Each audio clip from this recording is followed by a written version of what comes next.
Hello children, ఈరోజు మనం CBSE class 5 chapter 9 ఏక్ మాకి బేబసీ అన్న లెసన్ గురించి నేర్చుకుందాం. ఏక్ మాకి బేబసీ అంటే ఒక తల్లి యొక్క నిస్సహాయత. బేబసీ అంటే ఏంటి? నిస్సహాయత. నిస్సహాయత అంటే ఏంటి అంటే ఏదైనా చేయాలనుకున్నా కానీ చేయలేకపోవటాన్ని నిస్సహాయత అంటారు. ఏక్ మాకి బేబసీ అంటే ఒక తల్లి యొక్క నిస్సహాయత. అంటే ఆ తల్లి ఏదో చేయాలనుకుంటుంది, ఒక మదర్ ఏదో చేయాలనుకుంటుంది కానీ చేయలేకపోతుంది. సరే, చూద్దాం. ఇక్కడ ఈ లెసన్ యొక్క రైటర్ ఆయన తన జీవితంలో చిన్నప్పుడు బాల్యంలో జరిగిన విషయాల గురించి చెప్తూ ఉన్నారు. దానిలో అతను ఏం చెప్తున్నారు అన్నది మొదట చెప్పి తర్వాత పోయమ ఈ లెసన్ గురించి చెప్తారనమాట. సరే, ముందు చదివి మనం అర్థం చేసుకోవడానికి ప్రయత్నం చేద్దాం. इस कविता को पढ़ते समय आंखों के सामने कई चित्र बनाते हैं. इस कविता को ఈ కవితను పढ़ते समय చదివేటప్పుడు ఆంఖోं के सामने కళ్ళ ముందు కై చిత్ర ఎన్నో చిత్రాలు, ఎన్నో బొమ్మలు बनते हैं తయారవుతాయి. బచ్పన్ కా చిత్ర బాల్యం యొక్క చిత్రం, చైల్డ్హుడ్ యొక్క చిత్రం అన్నమాట. బచ్పన్ కే ఖాస్ సమయ బాల్యం యొక్క ప్రత్యేక సమయాలు, ప్రత్యేక ఉంటాయి కదా, సమయం ఉంటుంది కదా, రకరకాల టైంలో రకరకాలుగా ఏమేం చేసామన్నది.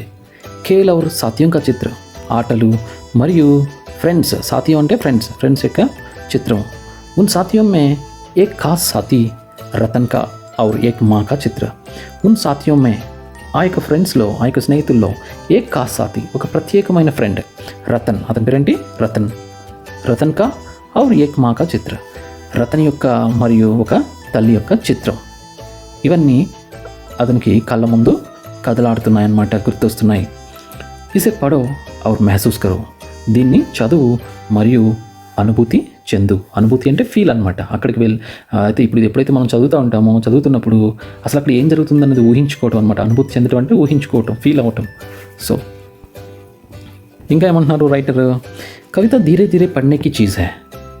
కవిత ధీరే ధీరే పढ़ने చీజ్ హై అంటే ఒక కవిత అనేది నెమ్మదిగా చదివేటటువంటి విషయం అన్నమాట. చదివేటటువంటిది అంటే తొందరగా చదివేయడానికి వీల్లేదు ఒక కవితని. ఉసే మన్మే ఉతర్నేమే, అది మన్మే ఉతర్నేమే అంటే మనసులోకి నాటుకుపోవటానికి. ఉతరణ అంటే ఇక్కడ జనరల్గా ఉతరణ అంటే దిగటం. మన్మే ఉతరణ అంటే మనసులోకి నాటుకుపోవడంలో కాఫీ సమయం లగ్తా హై, చాలా సమయం పడుతుంది. కొన్నిసార్లు అయితే బరసోం బాద్ సంవత్సరాల తర్వాత హమ్ బచ్పన్ కి పడి కవిత పడితే హై. మనం చిన్నప్పుడు చదివిన బచ్పన్ కి పడి అంటే చిన్నప్పుడు చదివిన కవిత అంటే ఆ నవల లేదా కవిత పడితే హై చదువుతాము. తో అయితే లగ్తా హై అనిపిస్తుంది. ఏమనిపిస్తుంది? పెహ్లీ బార్ పడా హై ఇసే, మొదటిసారిగా చదువుతున్నట్టుగా అనిపిస్తుంది అని. కొన్నిసార్లు ఏదైనా కవితని చిన్నప్పుడు చదివినప్పటికీ అది అనిపిస్తుంది పెద్దయ్యాక చదువుతున్నప్పుడు అది మొదటిసారిగా చదువుతున్నట్టు. కవిత పढ़ने బాద్ ఆ యొక్క కవితను, ఆ యొక్క నవలను చదివిన తర్వాత మనకి కిసి కోనేమే మనస్సు యొక్క ఏదో ఒక మూలలో ఘర్ బనా లేతీ హై, అది తన నివాసం ఏర్పరచుకుంటుంది. అంటే అక్కడ ఉండిపోతుంది. మన మనసులో ఒక ఇల్లు ఏర్పరచుకుంటుంది. మనసులో ఇల్లు ఏర్పరచుకోవడం అంటే అర్థం ఏంటి? బాగా గుర్తుండిపోతుంది అనమాట. కిసి మౌకే పర్ వహ్ ఉబర్ ఆతీ హై, ఏదైనా అవకాశం దొరికిస్తే అదేమవుతుంది?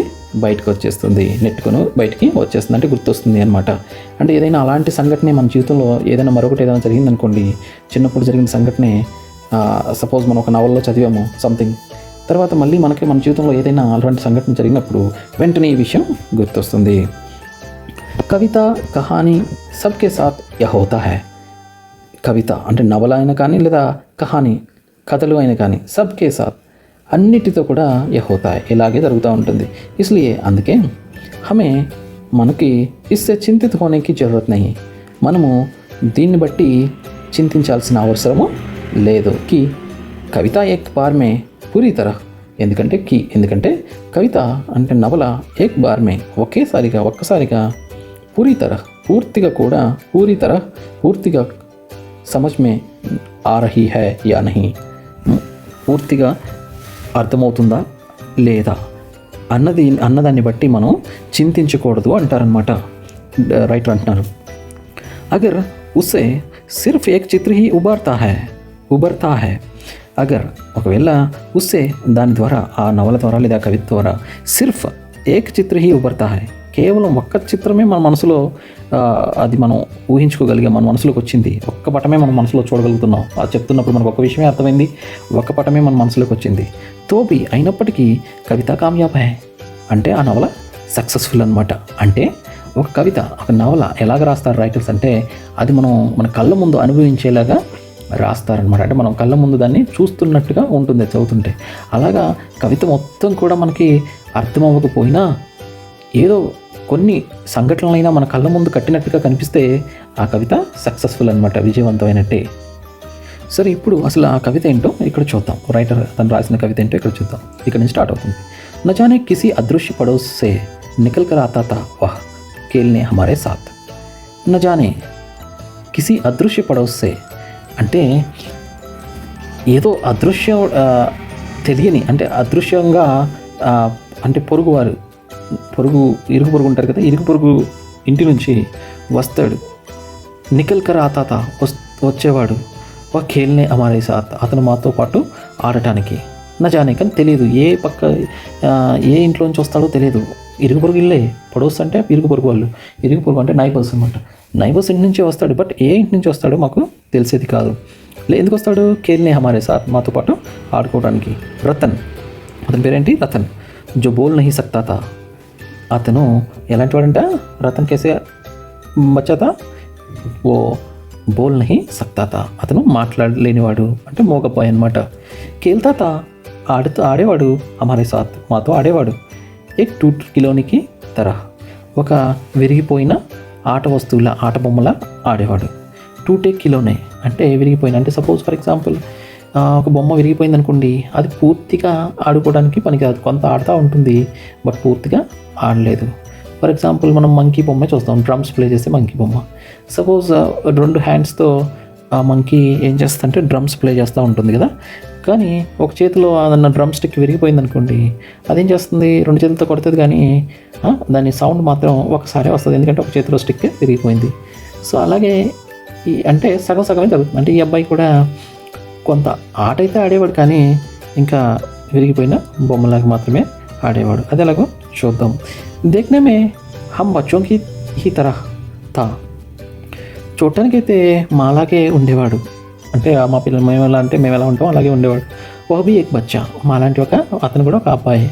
లేకిన్ కానీ హమ్ బచ్చోం కే లియే అజూబా తా మా కొరకు మేమందరికీ అతను మా అందరికీ ఎలా ఉండేవాడు? అతను ఒక అజూబా తా అంటే ఒక వింతగా అనిపించేవాడు, విచిత్రంగా.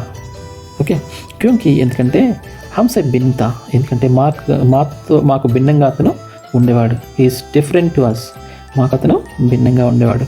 తోడా గబరాతే బీతే కొంచెం తోడా గబరాతే బీతే హమ్ ఉస్సే అంటే మేము అతన్ని చూసి కొంచెం భయపడేవాళ్ళం కూడా. క్యూంకి ఎందుకంటే సమజ్ నహీ పాతే తే మాకు అర్థం అవ్వకపోయేది. ఉస్కి గబరాహటం కో అతని యొక్క క్యూంకి సమజ్ నహీ పాతే తే ఉస్కి గబరాహటం కో ఎందుకంటే మాకు అర్థంగా అయ్యేది కాదు అతని యొక్క కంగారేంటో అని. నా ఇషారం మే కहीं उसकी बातों को నా ఇషారం మే కहीं उसकी बातों को అంటే అతని యొక్క సైగలు, ఇషారం అంటే సైగల్లో మాట్లాడే అంటే ఉండే అతని యొక్క మాటల్ని అతని సైగల్ ద్వారా మాట్లాడతాడు కదా, అంటే సైగలు చూపిస్తూ ఉంటాడు కానీ అవి వీళ్ళకి అర్థం కాకపోయేది. నా ఉస్కి భయభీత ఆంఖోं में అతని యొక్క కళ్ళు కూడా ఎలా ఉండేయంటే భయంగా ఉండేవాడు. ఎందుకంటే ఈ పిల్లలు కూడా అతనితో ఆడాలంటే కొంత భయంగా ఉండేవాళ్ళు, కొంత ఆడుకునేవాళ్ళు, బట్ కొంత అతను మాట్లాడకపోవడం వల్ల వీళ్ళు కొంచెం భయంగా ఉండేవాళ్ళు. వాళ్ళని చూసి ఇతను భయంగా ఉండేవాడు. తో అతని కళ్ళు భయంతో నిండి ఉంటాయన్నమాట.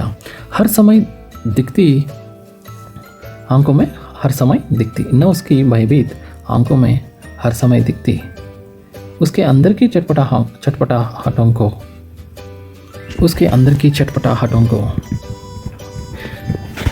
చట్పటాహటం అంటే అతని లోపల ఉండే అంటే ఆ ఆతృత అనమాట. ఆతృత అంటాం కదా, అంటే ఏదో చెప్పాలనుకోవటం చెప్పలేకపోవటం, ఎందుకంటే అతను మాటల ద్వారా కన్వే చేయలేడు కాబట్టి, వీళ్ళతో మాట్లాడలేడు కాబట్టి, సో కంగారుగా ఉండేవాడు. సో అది కూడా వీళ్ళకి ఏదో ఎప్పుడు హర్షమై దిక్తి అతని లోపల ఏదో చెప్పాలనుకునే భావన, అంటే తొందరపాటు లేదా ఆతురత ఏదో ఉండేది, అది ఎప్పుడు కూడా అతని కళ్ళల్లో కనిపిస్తూ ఉండేది. అతని కళ్ళల్లో అదంతా కనిపిస్తుంది. జిత్నీ దేర్ వహ్ రెహతా పాస్ బైఠీ ఉస్కీ మాँ. అతను ఎంతసేపు అక్కడ ఉంటాడో అంతసేపు అతని పక్కనే, అతని దగ్గరే కూర్చుంటుంది వాళ్ళ అమ్మ. నిహార్తీ రహతీ ఉస్కా ఖేల్నా. నిహార్తీ అంటే చూస్తూ ఉంటుంది అలాగే దీనంగా, ఆ యొక్క అతని ఆట వైపు చూస్తూ ఉంటుంది. నిహార్తీ రెహనా మొత్తం దేఖ్తే రెహనా, చూస్తూ ఉండటం అనమాట. అతని ఆటను చూస్తూ ఉంటుంది. అబ్ జైసే జైసే కుచ్ బెహతర్ సమజ్నే లగా హూँ అంటే రైటర్ అంటున్నారనమాట. ఇప్పుడు జైసే జైసే కుచ్ బెహతర్ సమజ్నే లగా హూँ అంటే ఇప్పుడు ఎలాగైతే కొంచెం నేను బాగా అర్థం చేసుకునే స్థితిలోకి వచ్చానో, అర్థం చేసుకుంటున్నానో, ఉస్కి భాష జో బోల్ నహీ పాతే హై యాద్ ఆతీ. ఉన్కి భాష, అతని యొక్క భాష జో బోల్ నహీ పాతే హై, మాట్లాడలేదో యాద్ ఆతీ, గుర్తొస్తూ ఉంటుంది. రతన్ సే అధిక్, రతన్ కన్నా అధికంగా ఎక్కువగా ఉస్కి మా, అతని యొక్క తల్లి, ఉస్కి మాకి ఆంఖోं में, అతని తల్లి యొక్క కళ్ళలో జలక్తి ఉస్కి బేబసి. జలక్తి అంటే కనిపిస్తూ ఉంది. ఏంటిది? ఉస్కి బేబసి, ఆమె యొక్క నిస్సహాయత. అంటే ఆమె ఏదో చేయాలనుకుంటుంది, పిల్లాడు మాట్లాడితే బాగుంటుంది అందరిలాగా అనుకుంటుంది, అందరిలాగా చాలా యాక్టివ్గా ఉంటే బాగుంటుంది అనుకుంటుంది, చెప్పగలిగితే బాగుండాలనుకుంటుంది. బట్ అది అతను చెప్పలేకపోవటం, ఈమె ఆశించడం అయితే ఆశిస్తుంది, కానీ ఆమె ఏమీ చేయలేదు, ఎందుకంటే మాట్లాడాల్సింది ఆ బాబు కాబట్టి. సో ఇది తన యొక్క నిస్సహాయత. మాట్లాడితే బాగుండు ఆ బాబు అని అనుకుంటుంది, కానీ ఈమె ఏమీ చేయలేదు కదా, మాట్లాడాల్సింది బాబు, కానీ ఆ బాబుకి మాట్లాడటం రాదు. ఇది ఏక్ మాకి బేబసి, ఒక తల్లి యొక్క నిస్సహాయత. ఇది రాసిన రైటర్ పేరు ఏంటండి? కువర్ నారాయణ్. అర్థమైంది కదా? Thank you.